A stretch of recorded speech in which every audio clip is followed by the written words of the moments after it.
नमस्कार, आपण पाहतात आय1 न्यूज. खतर गेले 6-7 महिने कोरोनाच्या महामारीनं जगावर संकट ओढावलेलं आहे. या कोरोनाच्या काळामध्ये पुण्यामध्ये सर्वोत्कृष्ट काम करणारे डॉक्टर सुहास तलशेट्टी सर आता आपल्या सोबत आहेत. आपण त्यांच्याकडे त्यांचा अनुभव जाणून घेऊया. तर काय सांगाल, गेली 6 महिन्यात कसा आपला अनुभव होता? सर, मी गेले एप्रिल 1 पासून जवळजवळ काम करतोय कोविडमध्ये, आणि मे मध्ये माझी पोस्टिंग कंटेनमेंट झोन्समध्ये ससूमध्ये पण झाली होती ॲज अन ICU एक्सपर्ट. तर मे एंडपर्यंत तर काही अशी ट्रीटमेंट नव्हती. प्लाझ्मा थेरपी आणि टिश्यूजनर फक्त सुरू झालं होतं त्यावेळेला, आणि रेमडेसिवीर अजून आलेलं नव्हतं. आपण वेगवेगळे अँटीव्हायरस प्रयत्न करत होतो, म्हणजे ओसेल्टामाविर देत होतो, जे स्वाईन फ्लूला वापरतो. आपण लोकांना कॉम्बिनेशन वापरत होतो. पण जूनमध्ये रेमडेसिवीर आल्याने खूप फरक पडला. लोक स्टेरॉइडचा रोल वाढला, ऑक्सिजन थेरपी वाढले, तर त्यामुळे मॉर्टॅलिटी खूप कमी व्हायला लागली. मे एंडपर्यंत मी बघितलं तर पुणे जिल्ह्यात किंवा भारतात किंवा कुठे सगळीकडे मॉर्टॅलिटी खूप होते. पण जून नंतर मग मॉर्टॅलिटी कमी झाली या औषधामुळे. ऑफ लेबल एक्सपेरिमेंटल थेरपी जे म्हणतो, म्हणजे प्लाझ्मा थेरपी, टोसिलिझुमॅब, रेमडेसिवीर, स्टेरॉइड्स, आणि का म्हणजे कोविड अवे प्रिपोजमेंट प्रोटोकॉल म्हणून असतात की पेशंटना पालता घेणं, साईड्सवर घेणं, ह्याच्यामुळे मॉर्टॅलिटी खूप कमी व्हायला लागली. लोकांनी घाबरून जायला नाही पाहिजे, पण prevention is always better than cure. Sir, मला एक म्हणायचं, अजूनही लोकांमध्ये जागरूकता नाही किंवा लोकांमध्ये संभ्रम आहे. नेमकी कशा पद्धतीने काळजी घेतली पाहिजे, काय केलं नाही तर कोरोना होत नाही, नेमकी अजूनही लोकांमध्ये अवेअरनेस येत नाही. काय सांगाल? युजली अवेअरनेस म्हणजे लोकांमध्ये कुठे चुकतं आहे. म्हणजे माझ्या दृष्टीने माझा जो 6-7 महिन्याचा अनुभव आहे, जवळजवळ 1,500 पेशंट आम्ही ट्रीट केले आता कोविडचे. तर आमचा अनुभव असा आला आहे की जो पसरण्याचं कारण म्हणजे एक की हा माझा खूप जवळचा मित्र आहे, ह्याच्याबरोबर कशाला मी मास्क वापरू, ह्याला कशाला असेल, माझा जो जिवलग मित्र आहे, मास्क घालून त्याला वाईट वाटेल, त्यापेक्षा आपण असंच बसूया. किंवा फॅमिली मेंबर, हे माझे नातेवाईक आहे, ह्यांना कशाला काही कोविड झाला असेल आणि यांच्याबरोबर मी बसायला काय प्रॉब्लेम, हा दुसरा कारण. तिसरं म्हणजे कलिग्स, की मी आता समर्थ हॉस्पिटलमध्ये काम करतो आणि हा माझ्याबरोबरचा व्यक्ती आहे, सिस्टर आहे, डॉक्टर आहे, ब्रदर आहे, कलिग्स आहेत, तर आम्हाला कशाला कोविड होईल म्हणून मास्क न वापरत. तसं कॉर्पोरेट ऑफिसेसमध्ये किंवा वर्क प्लेसमध्ये होतं. हे 3 कारण आहेत जिथं ते व्हायरस पसरतं. एक. दुसरी गोष्ट, रोडवर लोक फिरताना मास्क एकतर नाकावर घालतात, तोंड कव्हर करत नाही, तोंडावर घालतात, नाक कव्हर करत नाही. एक लक्षात घ्या की कोरोना व्हायरसचं मेन ट्रान्समिशन आहे डोळे, दोन्ही नाकपुड्या आणि तोंड. हे 3 तुम्ही प्रोटेक्ट करायला पाहिजे. जमलं तर गॉगल घाला विदाऊट नंबरचा, ज्याला चष्मा आहे त्यांनी तर घालणंच, मास्क वापरणं, तो पण व्यवस्थित नाक आणि तोंड कव्हर करणं. सॅनिटाईज याच्यासाठी करायचं, कारण का हाताला जर रोगजंतू लागले आणि आपण त्याच्याने डोळे पुसले किंवा चुकून काही दाबात अडकलं किंवा तोंडाला लागलं आपलं, तर व्हायरस होऊ शकतो. म्हणून सॅनिटाईज करायचं. तर सॅनिटायझेशन इम्पॉर्टंट आहे, मास्क वापरणं इम्पॉर्टंट आहे, चष्मा किंवा आयवेअर किंवा ग्लासवेअर म्हणतो ते वापरणं गरजेचं. सोशल डिस्टन्सिंग ह्याच्यासाठी, कारण का तिथे बोलताना पण तुम्ही स्वतः लक्ष द्या, बोलताना आपल्या तोंडातलं थुकी निघतंय, त्यात अनेक व्हायरसचे पार्टिकल्स असतात आणि ते जवळजवळ 6 फूट उडतात. म्हणून आपण म्हणतो तेव्हा 2 गज की दूरी का म्हणतो 6 फीट, की तो थुंकी जरी पडली तरी तुम्हाला व्हायरल इन्फेक्शन होऊ नये. व्हायरल कोविड होण्याचं मेन आहे की if you are expose to a person without mask, तुम्ही स्वतः मास्क घातला नाही आणि दुसऱ्यांनी मास्क घातला नाही आणि त्याला जर कोविड असेल आणि तुम्ही 3 मीटरच्या आत असाल आणि 6-15 मिनिटांपेक्षा जास्त वेळ त्याच्यावर असेल तर तुम्हाला कोविड होण्याची शक्यता असते. बऱ्याचदा साधारणतः नॉर्मल थंडी ताप जरी आला तरी लोक घाबरतात. कोविडची प्रमुख लक्षणं काय, तो झालाय कसं ओळखावं? कोविडला मेन आहे कॉफ, ब्रेथलेसनेस, बॉडी एक, फिवर.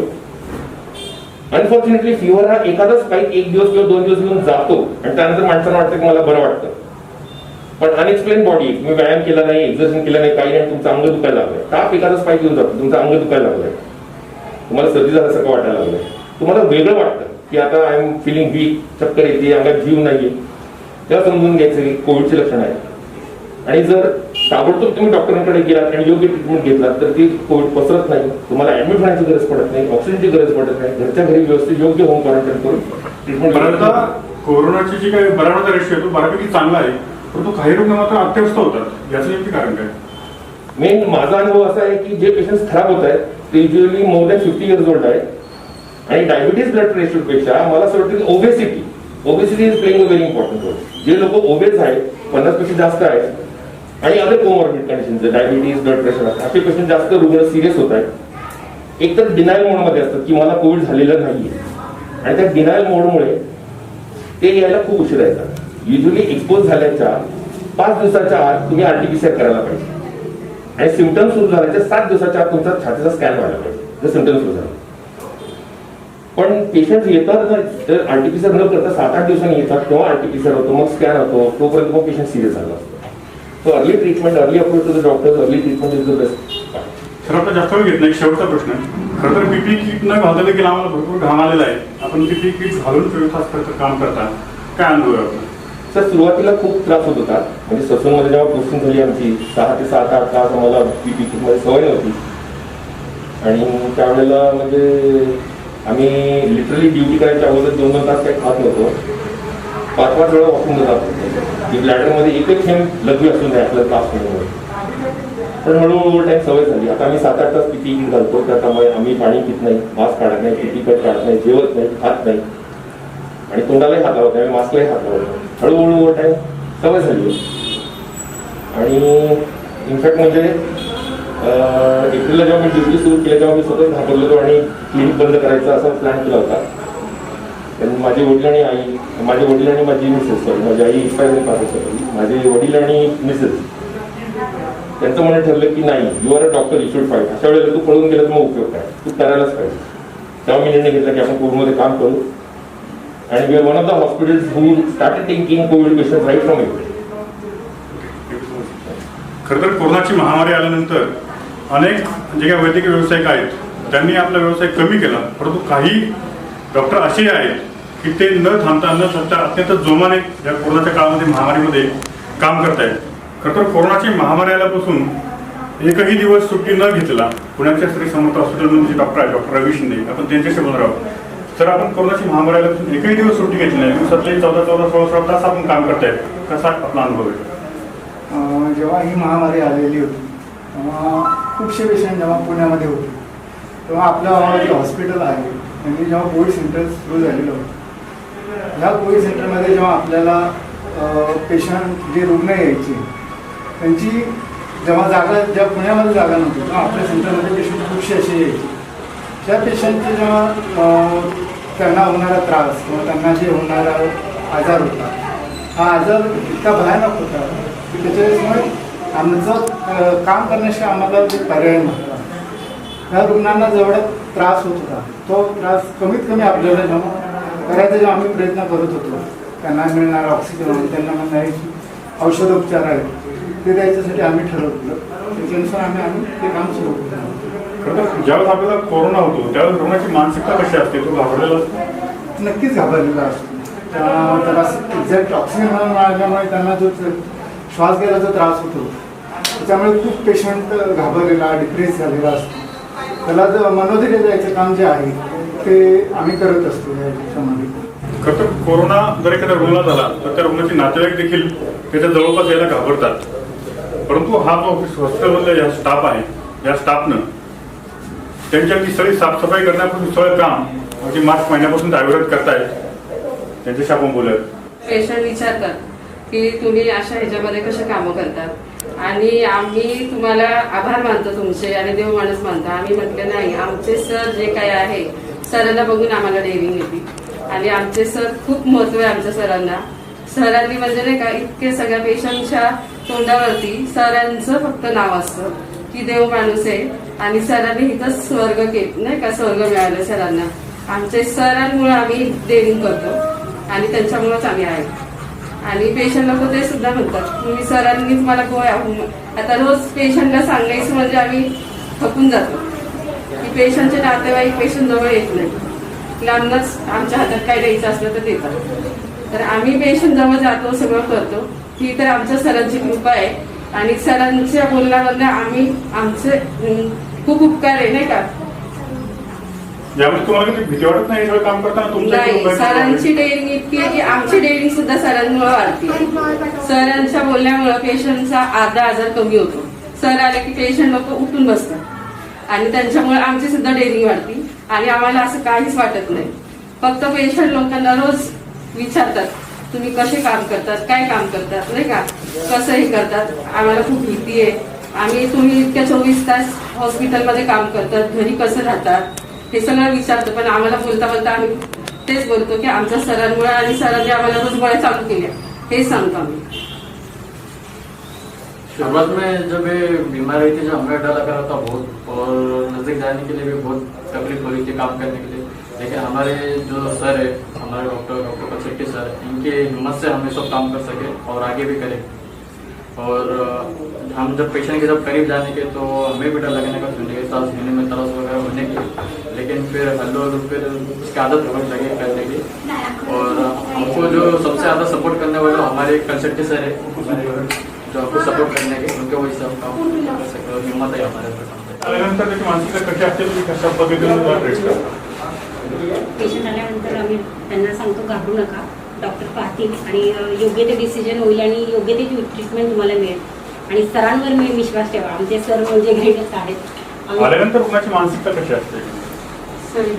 पेशंट घाबरलेलेच असतात.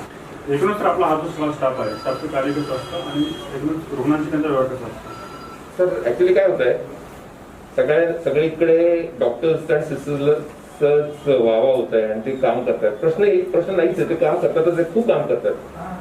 पण ऍक्च्युली जे क्लास टू क्लासवर लोक आहेत आणि ऍडमिन वर्क आहे, हे लोक खरंच खूप काम करतात आणि त्यांचं कौतुक होत नाही जेवढं व्हायला पाहिजे. त्याच्या आमच्याकडचे मामा मावशी आहेत, डॉक्टर लोक, सिस्टर लोक, काही लोक पेशंटला हात सुद्धा लावायला मागत नाही, इतके घाबरतात. पण ही लोक 6 महिन्यापासून त्या पेशंटचं शी काढणं, तूप काढणं, रूम सॅनिटाईज करणं, त्यांचे डायपर बदलणं, त्यांना लगी त्याची घेऊन सांडणं, मोजणं, हे सगळं काम करतात, जे जास्त जोखमीचं आहे, पण तरी ते करत असतात. आणि हे कोविड सेंटर आमचं मॉर्टॅलिटी रेट पण खूप कमी होता, खूप कमी लोक दगावली. त्यात या लोकांचा खूप मोठा हातभार आहे, कारण का आम्ही ट्रीटमेंट सांगतो पण ऍक्च्युअल करणारी ही लोक आहेत. तर त्यामुळे समर्थ हॉस्पिटलमध्ये डॉक्टर्स, सिस्टर्स, मामा मावशी, ऍडमिन स्टाफ आणि काही सामाजिक कार्यकर्ते आहेत, राजेंद्र पायमोडे साहेब आहेत, महेश कदम आहेत, जे लोक दिवस रात्र आम्हाला खालती थांबून इंजेक्शनचं प्रोव्हाइड करत होते. म्हणजे आम्हाला जर एखाद्या पेशंटला दुसरी जुमाय मिळत नाही तर त्यांना रिक्वेस्ट केली की हे सोशल वर्कर लोक जाऊन सगळीकडनं पैसे गोळा करणं, इंजेक्शन कुठं मिळतं बघणं, ते घेऊन आणणं, रेमडेसिवीर घेऊन आणणं, गरिबांना मदत करणं. तरी सगळं हे जे आम्ही हा कोविडचा 6 महिन्याचा जो टप्पा पार केला आहे, तो it was a joint team effort. And patient जेव्हा घरी जातो, डिस्चार्ज सांगतो, तेव्हा तो पेशंट जो खुश झाला असतो, त्याच्या चेहऱ्यावर जे हॅपीनेस असतं, त्याच्याने आम्हाला एवढं सॅटिस्फॅक्शन मिळतं जे पैसे देऊ शकत नाही. आणि we are really thankful to God की आम्हाला, आमच्या टीमला हे कोरोनाची सर्व्हिस करायला आम्हाला देवाने आम्हाला एक चान्स दिला आहे. So we are thankful. And we are also thankful to people like you, की जे समजून घेतात आणि येऊन आम्हाला आमच्यासाठी वेळ काढून तुम्ही आमची मुलाखत घेता, याच्यासाठी we are really thankful to you. बरेच आपले जे कर्मचारी आहेत हे धोकादायक काम करत असतात, त्यांना देखील संसर्गाचा कुठेतरी धोका असतो, काय सांगा? संसर्गाचा धोका असतो सर. खूप जणांना कोविड होऊन गेला आमच्या इथे. डॉक्टर भरत जैनांना कोविड होऊन गेला, विषयताईंना होऊन गेला, योजना सिस्टरला होऊन गेला, प्राजक्त सिस्टरला होऊन गेला, रविला कोविड होऊन गेला, डॉक्टर वैभव पाटला कोविड होऊन गेला. असे अनेक रुग्ण आहेत जे तो धोका असतो. मी स्वतः एक्सपोज झालो खूप वेळा. माझी 3 वेळा स्वॅब टेस्ट करण्यात आली, 2दा IgG अँटीबॉडीज टेस्ट करण्यात आले, एकदा मला 10 दिवस क्वारंटाईन पण व्हावं लागलं. तर तो रिस्क काय तो घ्यावाच लागतो. तो इट्स लाईक की युद्ध झालं आणि आर्मीचा माणूस जर म्हणला की मी जाणार नाही तिथे, तर शक्य नाही. तसंच it was like a war for us, it was like a battle field. तर आणि आय एम रिअली हॅपी की रेट्स, मॉर्टॅलिटी रेट कमी झाली आहे, लोकांची कोविडची संख्या कमी होत चालली, खूप बरं वाटतंय. आता भीती एवढीच आहे की दसरा आला, दिवाळी आला, आता लोकांनी त्याचा they should not let their guard off आणि थर्ड वेव्ह किंवा सेकंड किंवा थर्ड वेव्ह पुन्हा येऊ नये. तर लोकांनी सगळ्यांनी खूप काळजी घ्यायला पाहिजे. सोशल डिस्टन्सिंग मेंटेन करणं, कंपल्सरी मास्क वापरणं, छान चांगला N95 किंवा 6 ply मास्क वापरणं, आय प्रोटेक्शन वापरणं, जेवढं इमर्जन्सी किंवा अत्यावश्यक असेल तरच बाहेर पडा. गरज असेल तरच बाहेर पडा, असं माझं मत आहे. त्याच्यानेच कंट्रोल होईल. एकदा आपण डिसेंबर महिना पार केला तर आपण कर्जाची याच्यातून बाहेर पडू आणि तोपर्यंत वॅक्सिन येईल तर थिंग्स विल बी मच.